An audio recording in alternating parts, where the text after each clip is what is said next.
నమస్కారం గురుగారు. జై శ్రీమన్నారాయణ.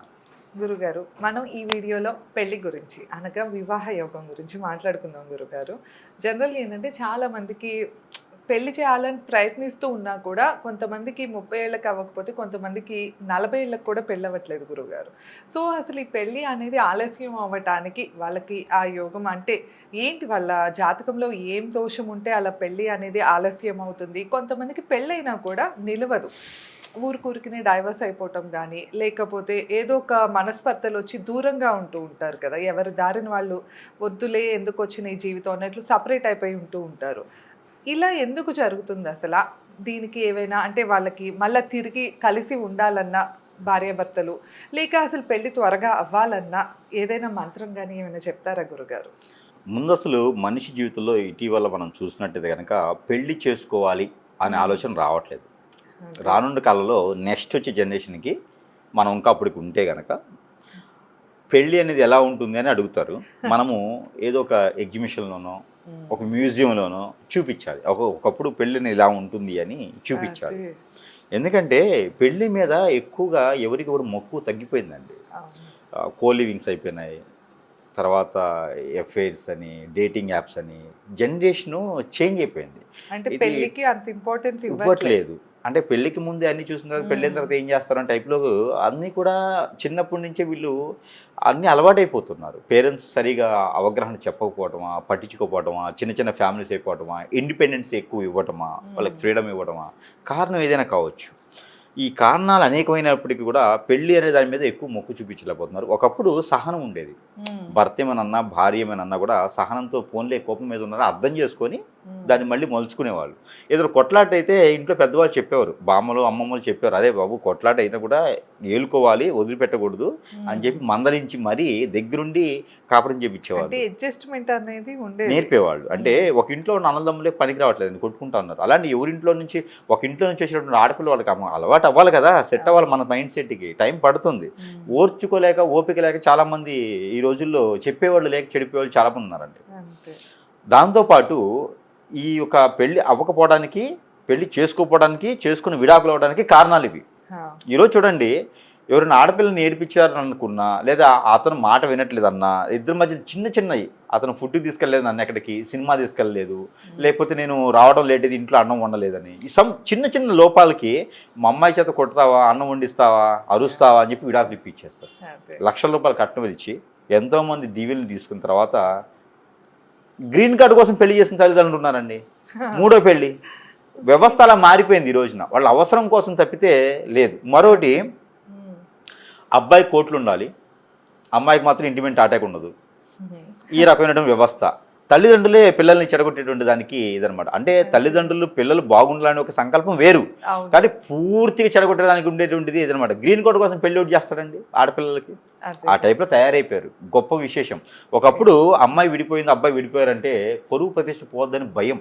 ఈ రోజుల్లో మా అమ్మాయికి రెండో పెళ్లి చేస్తున్నాం అండి, మా అబ్బాయికి మూడో పెళ్లి చేస్తున్నాను, ప్రెస్టేజ్ అనమాట. అది ఆ మూడో పెళ్లి చేస్తున్నారంటే ప్రెస్టేజ్. అబ్బో ఇంకెంత ఉందో, ఆ అమ్మాయి వదిలేసిందంటే ఎందుకు వదిలేసింది, దేనికని చెప్పి బహర్గత్ చేయరు. ఆ అబ్బాయికి ఎందుకు ఇవ్వాలి పిల్లలను అనుకోరు, వారికే ఇస్తుంటారు, మళ్ళీ తీసుకుపోయి మళ్ళీ గొంతుకు వస్తారు అన్నట్టు. అదే ఆ రకంగా వ్యవస్థ ఏర్పడింది అలాగా. దీనివలన ఎన్ని గ్రహాలు మారినా, ఏ గ్రహస్థితి బాగున్నా కూడా నాశనం అవడానికి, పెళ్ళిళ్ళు కాకపోవడానికి కారణం పేరెంట్స్, ఇప్పుడు ఉన్నటువంటి గొంతమ్మ కోరికలు ఉన్నటువంటి ఆలోచనలు. ఈ రెండు ముఖ్యమైనటువంటి ఘట్టం. ఇక మూడోది, వారి మీద వీరికి, వారి మీద వీరికి, వీరి మీద వారికి ఉన్నటువంటి ఎఫైర్స్, అక్రమ సంబంధాలు మరొక కారణం. నాలుగోది గ్రహరీత్యా దోషాలు. ఈ గ్రహరీత్యా దోషాలు ఏంటంటే కాలసర్ప దోషం, నాగదోషం, కుజదోషం, కలత్ర దోషం. ఇలాంటి దోషాలు ఉండడం ద్వారా కూడా పెళ్ళిళ్ళు అవ్వడం అనేది ఆలస్యమైంది, పెళ్ళిళ్ళు అయినా నిలబడవు, అలానే పెళ్ళిళ్ళు అసలు కావు. ఇకపోతే ఈ విడాకులు తీసుకునే దానికి కానీ గ్రహరీత్య దోషాలు ఉంటాయి కాదనల్లా. కుజదోషం ఉన్న 4, 6, 9, 4, 6, 8 స్థానాలు కుజుడుండి అక్కడ శని బలం సరిగా లేకపోతే కూడా ఆపోజిట్ సైన్లో విడాకులు అనేది అవుతూ ఉంటాయి. ఇవన్నీ కూడా పెళ్ళి కాకపోవడానికి, పెళ్ళి అవ్వడానికి, పెళ్ళి విడిపోవడానికి, అసలు పెళ్ళే కాకపోవడానికి గల కారణాలు ఇవన్నీ ఉంటాయి అన్నమాట. పితృదోషాలు ఉంటాయి. ఈ పితృదోషాలు ఉన్నప్పుడు కూడా పెళ్ళిళ్ళు ముందుకెళ్ళదు, ఎంత పని చేసినా ముందుకెళ్ళదు. ఎన్నో సంబంధాలు వస్తుంటే కానీ పెళ్ళి అవ్వదు.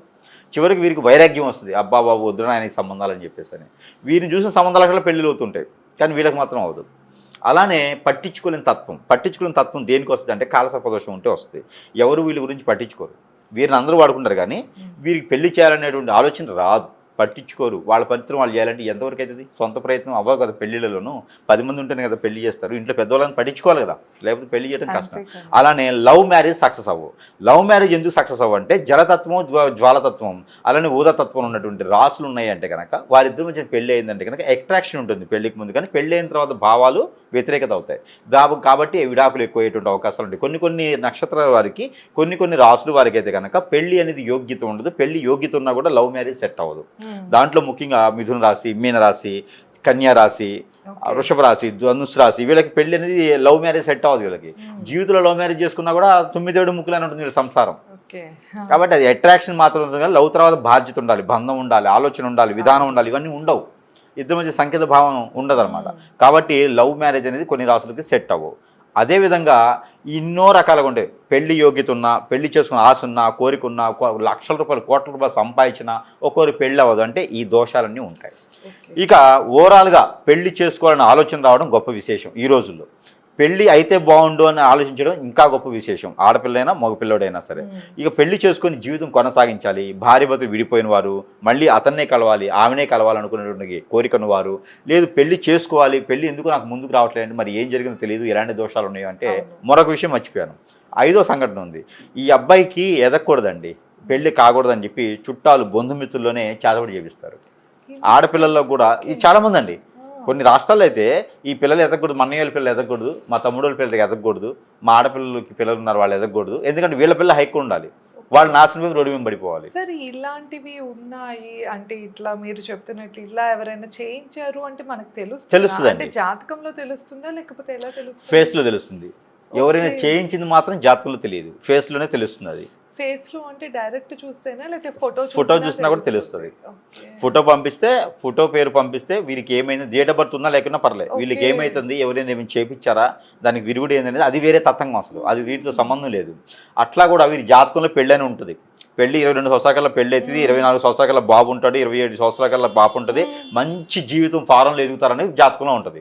కానీ అలా కాకుండా అతనేమో రిక్షా దొక్కుంటూను, ఈవిడేమో ఇంటర్లో పని చేసుకుంటూను, పెళ్ళైనా కూడా ఏ సుఖం లేకుండా ఉండే పరిస్థితి అవుతుంది. ఏంటమ్మా అని చూస్తే వాళ్ళ ఇంట్లో వాళ్ళు ఎవరో ఒకరు వీళ్ళపైన చేపించుంటారన్నమాట. ఆ విధంగా ఏర్పడుతుంది. ఇది జాతకంలో మనకు తెలియదు. కానీ వాళ్ళ ఫేస్ ఫోటో చూస్తే మాత్రం ఖచ్చితంగా వీరికి ఏదో నెగిటివ్ జరిగింది, మీ చుట్టాలు బంధుమిత్రుల్లోనూ లేకపోతే ఎవరో ఒకరు మీకు చేయించింది అయితే ఖచ్చితంగా కనిపిస్తున్నాను, కానీ వాళ్ళకి ఖచ్చితంగా ఆ డౌట్ అనేది వస్తుంది.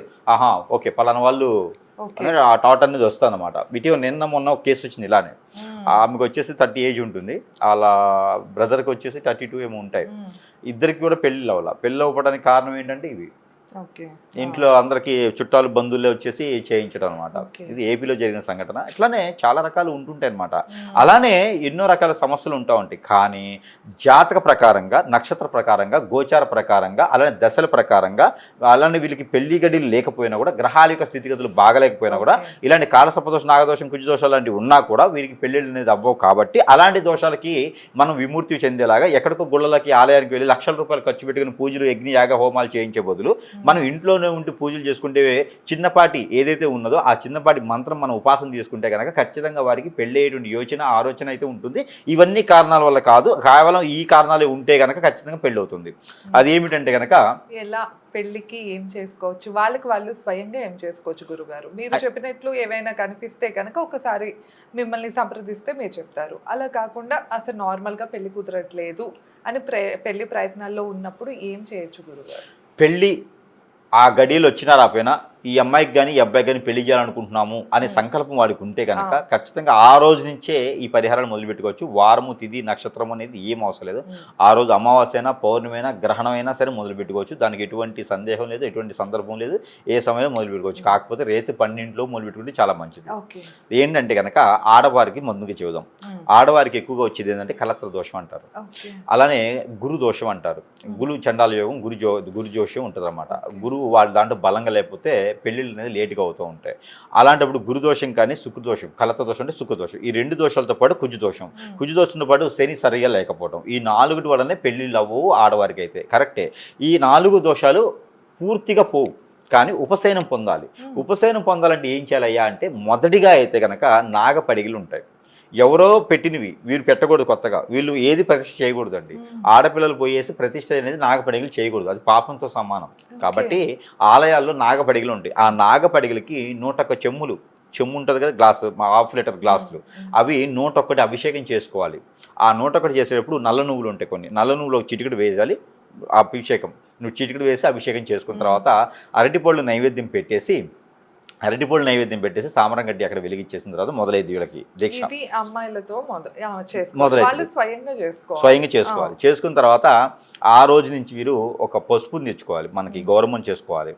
ఆ ముందు రోజే నానబెట్టుకోవాలి పసుపు కొమ్ములు. ఆ తర్వాత రోజు మిక్సీ కొట్టుకొని ముద్ద చేసుకోవాలి, వారిని మన పూరి పిండిలా ముద్ద చేసుకొని అది పసుపుని గౌరవం చేసుకోవాలి.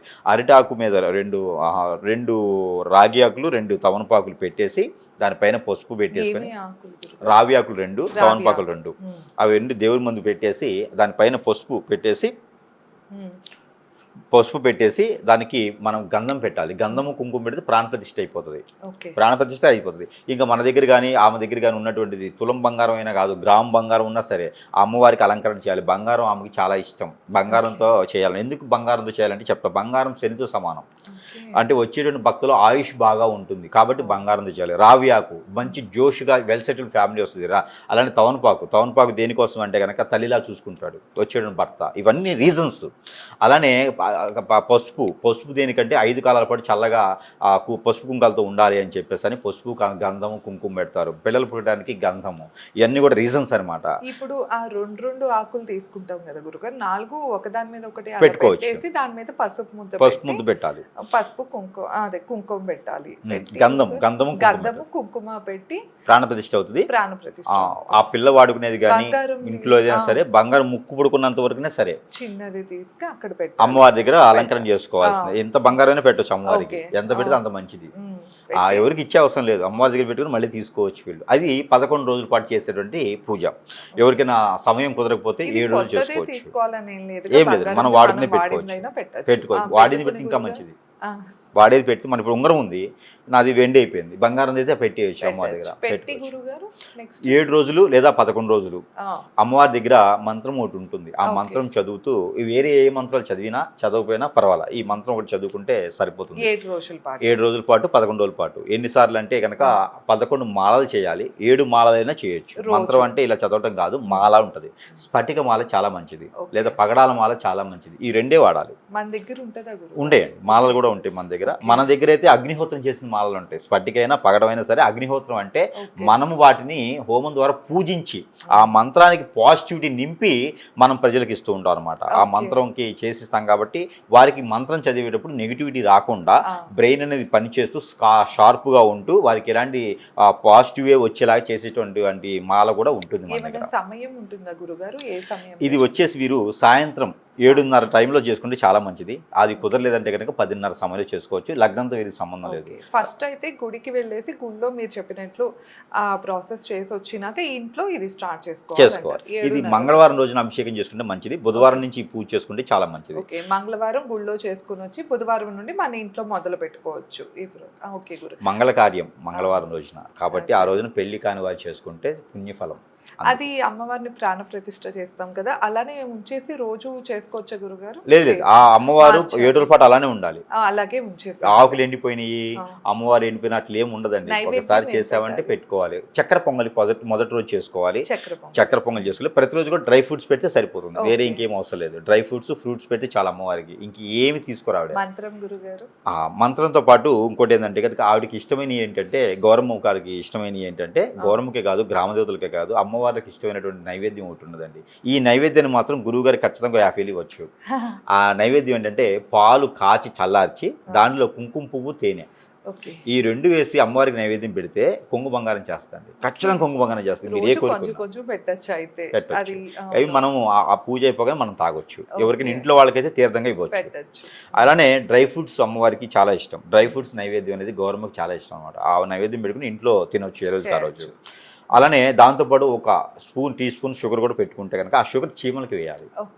ఆ షుగర్ అనేది చీమలకు వేస్తే ఈ స్త్రీకి అయితే కనుక మంత్రము ఓం భీం గురుభ్యయ నమః, ఓం భీం గురుభ్యోయన నమః ఈ మంత్రాన్ని కనుక పఠిస్తూ ఉండాలి. 11 మాలలు నెంబర్ అనేది ఉండదు. 11 మాలలు చేయాల్సిందే లేదా 7 మాలలు చేయాల్సిందే. ఆ మాలకి 55 పూసలు ఉన్నాయా 109 పూసలు ఉన్నాయా అనేది వారి ఓపిక. అంతే. కాబట్టి 11 మాలలు 7 మాలలే ఉంటుంది. ఉపదేశం చేసే నెంబర్ ఏదైనా అలానే ఉపాసన చేసే మంత్రం ఏదైనా సరే ఇన్నిసార్లు అని ఉంది అంటే అన్నిసార్లు చదవకూడదు, కానీ మాలల లెక్కే వేసుకోవాలి. ఒకటి ఉంటుందండి, 1,20,000 సార్లు చేయాలని ఉంటుంది. ఆ ఉన్నప్పుడు మనం ఏం చేయాలంటే భాగించి 41 రోజు తీసుకున్నప్పుడు 4,000 చిల్లర వస్తుంది, 3,900 4,200 అట్లా వస్తుంది. అట్లా మనం 4,200 లెక్క వేయాలంటే మన మైండ్ సెట్ లెక్క మీద ఉంటుంది, లెక్క మీద ఉంటుంది. అవును, మంత్రం మీద రాదు. కాబట్టి మనం ఏం చేయాలంటే మాలలు లెక్కేసుకోవాలి, అప్పుడు తగ్గుతుంది. 40 మాలలు అయిపోయింది. అంతే. సో ఇట్లా లెక్కేసుకోవాలి. ఎప్పుడు కూడాను మాలలు జపమే చేసుకుంటే మనకి పుణ్యఫలం కూడా. మంత్రం మళ్ళీ ఒక్కసారి చెప్తారు. ఓం భీం గురుభ్యాయన నమః, ఓం భీం గురుభ్యోయన నమః అనే ఒక బీజ మంత్రాన్ని ఉపదేశం చేస్తాము. ఆ ఉపదేశం చేసిన తర్వాత వారు చేసుకోవచ్చు. ఉపదేశం తీసుకోవాలనుకున్న వారు ఎవరైతే ఉన్నారో వారు ఏం చేయాలంటే కనుక కుంకుమ పువ్వు వేసినటువంటి నీళ్లు, గంధం పసుపు వేసినటువంటి నీళ్లు పక్కన పెట్టుకొని, అలానే వేప పుల్ల ఒకటి, అలానే తులసి పుల్ల ఒకటి పక్కన పెట్టుకోవాలి. పుల్ల దంటు ఉంటుంది కదా, ఆ 2 పక్కన పెట్టుకొని, మిరియాలు ఒక 5, ఆ ఒక్కలు ఒక 2, జాజికాయ ఒకటి, ఇవన్నీ కూడా పక్కన పెట్టుకొని నాకు ఫోన్ చేస్తే ఆ మంత్రం ఉపదేశం అనేది చేస్తా. అవి ఖచ్చితంగా కావాలి. అవి ఉంటేనే మంత్రోపదేశం చేయడానికి ఈజీగా ఉంటుంది. నా దగ్గరికి వచ్చే అవసరం లేదు. ఆన్లైన్ ద్వారా వాట్సాప్ ద్వారా కూడా మనం మంత్రం ఇవ్వడం జరుగుతూ ఉంది. ఆడపిల్లలకి ఎవరికైనా నిజంగానే పెళ్లి చేసుకోవాలి అనుకున్న వారైతే కనుక ఖచ్చితంగా పెళ్లి ముందుకెళ్ళట్లేదు అనుకున్న వారికి ఇది చేసుకోవచ్చు. మగవారికి గురుగారు, మగవారికి వచ్చేసప్పటికి వారు కూడా చేసుకోవచ్చు, వారికి ఏమి ఇబ్బంది లేదు, వారు కూడా బ్రహ్మాండంగా పెళ్లి చేసుకోవచ్చు. కాకపోతే వారు ఏం చేయాలంటే కనుక ఇది ఆడపిల్లలకు సంబంధించి. మగపిల్లలు అయితే ఏం చేయాలంటే కనుక ఎక్కడైనా సాయిబాబా ఆలయం కానీ దత్తాత్రేయ స్వామి ఆలయం కానీ ఉంటే అక్కడికి వెళ్ళాలి మొదటి రోజున. ఇది వచ్చేసి గురువారం రోజున మొదలు పెట్టాలి. వీరు గురువారం రోజున అక్కడికి వెళ్ళేసి స్వామివారికి ఊదిలో, అది మనకి ఊది ఉంటుంది కదా, అక్కడ ఒక కొబ్బరికాయ వేసి రావాలి. ఇక్కడ సాయిబాబా గారి దునిలో ఒక కొబ్బరికాయ వేసి రావాలి. వేసేది వచ్చి దత్తాత్రేయ స్వామి వారికి 7 రొట్టెలు కొనండి, చేయండి, పర్వాలేదు. 7 గోధుమ రొట్టెల్ని దత్తాత్రేయ స్వామి వారికి నైవేద్యం పెట్టాలి. ఆ రోజున వీరి నుంచి మొదలవుతుంది. ఆ దత్తాత్రేయ స్వామి వారికి నైవేద్యం బెల్లం పెట్టి, ఆ గోధుమ రొట్టెలు మేము బెల్లం పెట్టి పెట్టాలి. ఆ సీజన్ వైజ్గా మనకి దొరికేటువంటి ఫ్రూట్స్ తోటకూర, పాలకూర, గోంగూర ఇలా ఉంటాయి కదా, అలానే దోసకాయలు, బీరకాయలు ఇలా ఉంటాయి. ఇవా ఆవు తినే ఏవైతే ఉన్నాయో అవి దశమ భాగం. ఇప్పుడు 50 కిలోలు ఉంటే 5 కిలోలు, 60 కిలోలు ఉంటే 6 కిలోలు. ఈ దశమ భాగం అనేది ఆవులకి ఇవ్వాలి. ఆవులు తినేటువంటిది తౌడు, దానా ఉంటుంది. ఇవన్నీ కూడా ఏదో ఒకటి ఎంత బరువు ఉంటే దానికి దశమ భాగం అదే రోజున ఆవుకి ఇవ్వాలి. మనుషులకి వాళ్ళకి ఇలా కాదు, ఆవులకి ఇవ్వాలి. ఆవులకి ఇచ్చిన తర్వాత ఆ శుక్రవారం రోజు నుంచి వీరికి ఉన్నటువంటి దోషాలు ఏవైనా సరే పటాపంచలు అయిపోవాలంటే కనుక నవధాన్యాలు తీసుకోవాలి. నవధాన్యాలతో పాటు నల్ల నువ్వులు, నల్ల మినుములు, పచ్చ పెసలు, బ్రౌన్ శనగలు, దాంతోపాటు ఉలవలు, గోధుమలు, ఇవన్నీ కూడా పావు కిలో చప్పును తీసుకొని మొత్తం 7 రకాల ఐటమ్స్, 7 రకాల పావు కిలో చప్పును తీసుకుంటే 1 కిలో 75 గ్రాములు అవుతాయి. ఇవన్నీ కూడా తీసుకొని నవగ్రహాలకు అభిషేకం చేసుకోవాలి. లేదా ఎక్కడైనా నది, వాగు, ఏరు, సెలయేరు, కుంట, కాలువలు ఉంటే కనుక అక్కడికి వెళ్ళి స్నానం చేసేసి ఈ ఒంటి మీద బట్టలు వడిచి వేసి వేరే బట్టలు వేసుకొని అక్కడ అమ్మవారి గాని స్వామివారి గాని ఉంటే దీపారాధన చేసుకొని బయటకు వచ్చేసేయాలి. ఆ తర్వాత వీరు పాత బట్టలు ఉంటాయి, ఇంట్లో వాడి వదిలేసినటువంటి టివాలా, బన్నీన్స్, క్లాత్, షర్ట్స్ ఉంటాయి, అవి 11 పీసెస్ చేయాలి. 11 పీసులు చేసుకోవాలి. 11 పీసులు, ఒకటి షర్ట్ ఉందనుకోండి, షర్ట్ తీసుకుని 11 పీసులు కట్ చేసుకోవాలి. ఈ 11 పీసుల పైన మనము ఓంకారం రాయాలి. ఓంకారం రాసి బ్యాక్ సైడ్న మన పేరు రాసేసి మనకు ఎలాంటి దోషాలు ఉన్నా సరే ఇంతతో వెళ్ళిపోవాలని చెప్పేసి అని ఆ పీసు మనం పడుకునేటువంటి దగ్గర తల దగ్గర పెట్టుకుని పడుకోవాలి. తెల్లవారు లేచిన తర్వాత తల దగ్గర నుంచి కాలు వరకు బాడీ అంతా టచ్ అయ్యేలాగా 7 సార్లు దిగదాచేసి దాన్ని కాల్ చేసుకోవాలి. ఇది 21 రోజు చేయాలి. పురుషులైతే కనుక రోజుకొక రకం మనదే పాత బట్టలు తీసుకుని అలా చేయాలి. 21 రోజు చేయాలి. ఈ 21 రోజు చేసిన తర్వాత వీరికైతే కొంచెం ప్రాసెస్ ఉంటుంది. ఈ 21 రోజు చేస్తూనే సుబ్రహ్మణ్య స్వామికి మధ్యలో ఏదైనా బుధవారం, మంగళవారం రోజు అభిషేకం చేసుకోవాలి. ఈ అభిషేకం చేసుకున్న తర్వాత ఇంట్లో వీరు పూజించుకోవాలి అనుకుంటే కనుక ఖచ్చితంగా పూజించుకోవచ్చు. వీరు ఎవరికి పూజించాలంటే కనుక శుక్రగ్రహానికి పూజించాలి. ఈ శుక్రగ్రహానికి ఎక్కువ పూజించాలంటే ఆయనకి ఏమడుగుతాడంటే క్యాష్యూ నట్టు ఉంటాయి కదా, జీడిపప్పు. ఈ జీడిపప్పు తప్పితే ఏం తిండి ఆయన. కాబట్టి ఈ జీడిపప్పు ఒక పావు కిలో తీసుకొని అక్కడ ఉన్నటువంటి గ్రహానికి అప్పచెప్పేసి, లేదంటే శ్రీ వెంకటేశ్వర స్వామి వారి వెంకటేశ్వర స్వామికైనా జీడిపప్పుతో చేసినటువంటి పిండి పదార్థం, పాలు కానీ పెట్టినటువంటి పొంగలు కానీ చేసి అక్కడ శ్రీ వెంకటేశ్వర స్వామి వారికి నైవేద్యం పెట్టుకోవాలి. నైవేద్యం పెట్టుకొని మొక్కుకొని కొలుచుకోవాలి. అక్కడ మనం చదవాల్సినటువంటి మంత్రం ఇది వారంలో 1 రోజు చేస్తే చాలు. 7 వారాలు చేసుకోవాలి, లేదా 3 వారాలని చేసుకోవాలి. ఇప్పుడు మనం చెప్పి 21 రోజు ప్రాసెస్ ఒకటే, ఇది ఒకటి. అక్కడ మనం చదవాల్సిన మంత్రం ఏంటంటే కనుక శుక్రవారం రోజు చేసుకోవాలి. 7 శుక్రవారాలు చేయాలి, లేదా 3 శుక్రవారాలని చేయాలి వీళ్ళు. అలా చేసేటప్పుడు వీరు చేసుకోవాల్సిన మంత్రం అంటే మగవారికి ప్రతినిత్యం కూడా ఆడవారిలాగా సమయం ఉండదు. మగవారికి ప్రతినిత్యం దేవుడి దగ్గర కూర్చొని చేయాలంటే అవ్వదు వారికి. వాడు కూర్చోలేదు, బార్ షాప్లో కూర్చుంటారులే కానీ దేవుడి దగ్గర కూర్చోవాలంటే వాళ్ళకి అవ్వదు. కాబట్టి పబ్లోకి వెళ్తారు కావాలంటే రోజు, కానీ బార్ షాప్ దగ్గర అట్లా కూర్చున్నారు కానీ బాతాకాని ఏమంటే వేస్తారు, కానీ దేవుడి దగ్గర కూర్చోవాలంటే కొంచెం కష్టం అనమాట. కాబట్టి వారికి సంబంధించి చేయాల్సిందంటే కనుక సుం సుక్ శుక్రాయన మహా, సోం సుక్ సుక్ శుక్రాయన మహా, సోం సుక్ సుక్ శుక్రాయన మహా. ఈ యొక్క మంత్రాన్ని వారు 7 మాలలు 11 మాలలు చేయాలి. స్ఫటిక మాలతో చేయొచ్చు, పగడాల మాలతో చేయొచ్చు. పగడాలు స్ఫటిక మాత్రమే పెళ్లికి పనికి వస్తుంది. ముత్యమాలతో జపం చేస్తే బ్రెయిన్ ఇట్లా డౌన్ పోలేదు, అందుకని ముత్యంతో చేయకూడదు. అందుకని పగడము లేదా స్ఫటిక, ఈ 2 మాలతో కనుక ఓం సుం శుక్రాయన మహా అనేటువంటి బీజమంత్రాన్ని కావాలంటే ఉపదేశం చేస్తా. ఉపదేశం కావాలనుకున్న వారు ఎవరు ఇచ్చారంటే కనుక పాలు, కాచినటువంటి పాలు తీసుకొని ఆ పాలలో కుంకుమ పువ్వు తేనేసినటువంటి పాలు పక్కన పెట్టుకొని ఒక గ్లాసు వాటర్లో కర్పూరం బిళ్ళ వేయాలి. ఈ కర్పూరం బిళ్ళ వేసినట్టు వాటర్ పక్కన పెట్టుకొని రావి కొమ్మ ఒకటి, దానిమ్మకాయ కొమ్మ ఉంటుంది, దానిమ్మ చెట్టు ఉంటుంది కదా దాని పుల్ల, ఆ ముహూర్తం తీసుకొని కనుక నాకు ఫోన్ చేస్తే మంత్రాన్ని ఉపదేశం చేస్తాం. మంత్రాన్ని ఉపదేశం చేస్తే వాళ్ళకి మైండ్ స్ట్రెస్ అనేది పోకుండా ఉంటుంది. మాల కావాలంటే కూడా మనం సమర్పించేదానికి ఉంటుంది కాబట్టి మాల కూడా వాళ్ళు ఆర్డర్ పెట్టుకోవచ్చు. మంత్రోచ్చారణ చేసి అగ్నిహోత్రం చేసినటువంటి మాలలు మన దగ్గర ఉంటాయి. కాబట్టి వాళ్ళు కావాలంటే స్వచ్ఛంగా ఎవరైతే మనం కొలుస్తామో ఆ అమ్మవారిని స్వామివారిని స్వయంభూగా మనకి ఉన్నటువంటి గ్రహరీత్య దోషాలు, ప్రకృతి దోషాలు, మన మైండ్ సరిగా లేకపోయినా, మనసు సరిగా లేకపోయినా, ఎఫ్ఐఆర్స్ ఏమైనా ఉన్నా, చెడు అలవాట్లు ఏమైనా కూడా ఖచ్చితంగా పక్కకు తీస్తుంది. ఆవిడ తీసేసి ఆ పెళ్ళి అయ్యేటువంటి యోగ్యత, అదృష్టం కూడా కల్పిస్తుంది. కావాలంటే ఒకటి గమనించండి, ఆడపిల్లలకైనా మగపిల్లలకైనా ఈ సాధన చేసేటప్పుడు ఫేస్లో గ్లో వస్తుంది, అట్రాక్షన్ ఏర్పడుతుంది. ఎదుటి వాళ్ళు మనల్ని ఆహ్వానిస్తుంటారు, మనల్ని ప్రేమిస్తూ ఉంటారు, ఇష్టపడుతూ ఉంటారు, వాళ్ళు మన అట్రాక్ట్ అవుతూ ఉంటారు. కాబట్టి అదే వాళ్ళకి సిమ్టమ్. ఎవరైనా అడుగుతారు సిమ్టమ్ ఏంటి గురువు గారు అని, ఇదే సిమ్టమ్. మనము ఎదుటి వాళ్ళకి అట్రాక్ట్ అవుతాం. అందరూ దూరం ఎత్తినటువంటి వాళ్ళు దగ్గర అవుతూ ఉంటారు. అంతకన్నా ఏం కావాలి? అంటే అలా అవుతున్నారని చెప్పేసి అని దొరికిన వాళ్ళకల్లా తాళి కట్టకూడదు, ఇబ్బంది అవుతుంది రేపటి రోజున. కాబట్టి ఎవరినైతే సంబంధం అనుకుంటామో కంపాటబిలిటీ చెక్ చేసిన తర్వాత అంతా బాగుంటుంది, జీవితం బాగుంటున్నప్పుడు వాళ్ళని పెళ్లి చేసుకోవాలి. ఇక పోతే వీరిద్దరు కూడా ఇలాంటి పరిహారం చేసుకుంటే ఖచ్చితంగా జీవితంలో ఎదిగేదానికి, పెళ్లి చేసుకునే దానికి అయితే మంచి యోగ్యత ఉంటుంది. తప్పకుండా గురుగారు. సో విన్నారు కదా, వివాహం అవ్వట్లేదు అని బాధపడే వాళ్ళకైతే గురుగారు నేరుగా ఒక మంచి పరిహారాన్ని అయితే తెలియజేశారు. ఇంకా గురుగారిని సంప్రదించాలి, ఆ మాల కానీ మీకు కావాలి అనుకుంటే ఒక్కసారి స్క్రీన్ పైన స్క్రోల్ అయ్యే నెంబర్కి కాంటాక్ట్ అవ్వచ్చు. ధన్యవాదాలు. నమస్తే.